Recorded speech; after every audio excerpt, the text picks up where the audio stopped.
Welcome to Story Loop English. The podcast that helps you learn English through real-life situations. I'm Marcus. And I'm Adam. Today we have a very common situation for you. Small talk in the office kitchen.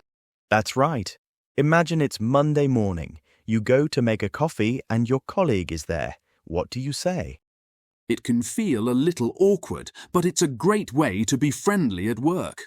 Exactly. So, let's listen to a short story. We'll be playing two colleagues also named Adam and Marcus. Morning, Adam. Hey, Marcus, how was your weekend? It was good, thanks. Pretty quiet, actually. I just relaxed at home, watched a couple of movies. How about you? Sounds nice. Mine was busy. We went hiking on Saturday. The weather was perfect for it. Oh, nice. Where did you go?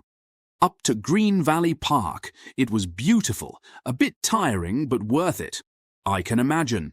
Well, I should probably get back to my desk. Lots to do today. Yeah, me too. Have a good one. You too. Catch you later.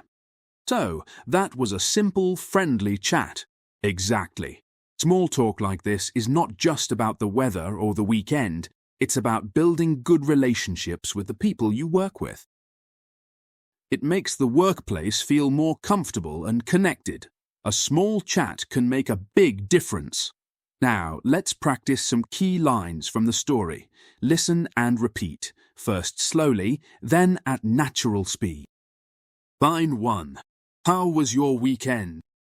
How was your weekend? Line 2. It was good, thanks. It was good, thanks. Line 3. How about you? How about you? Line 4. Sounds nice. Sounds nice. Line 5. I should probably get back to my desk. I should probably get back to my desk. Line 6. Have a good one. Have a good one. Great. Now let's look at some useful phrases from the conversation. Marcus, what's our first one? The first phrase is, how about you? This is a simple and polite way to ask the same question back to someone. In the story, I asked Adam about his weekend after he asked me about mine. Right. For example, if someone asks, how are you doing? You can answer, I'm good, thanks. How about you? Perfect. The next phrase is, sounds nice. We use this to react positively to what someone says. It shows you are listening and you are interested. Yes, for example, if your friend says, I'm going to the beach this weekend, you can say, sounds nice. The third one is, I can imagine. This phrase shows you understand how something feels. When Adam said hiking was tiring, I said, I can imagine. Exactly. Another example, if your colleague says, this project is really difficult, you could reply, I can imagine. Let me know if you need help. And our last phrase is, have a good one. This is a friendly and very common way to say goodbye. It just means, have a good day. That's right. You can use it any time. For example, when leaving a cafe, you can say to the barista, thanks for the coffee. Have a good one. Okay, time for a quick quiz to check your understanding. Question 1. What did Marcus do on the weekend? The answer is, he relaxed at home and watched movies. Question 2. Your colleague says they are going to a concert tonight. What is a good phrase to show you are interested? A. How about you? B. Sounds nice. Or C. I can imagine. The correct answer is B. Sounds nice. Last one. Question 3.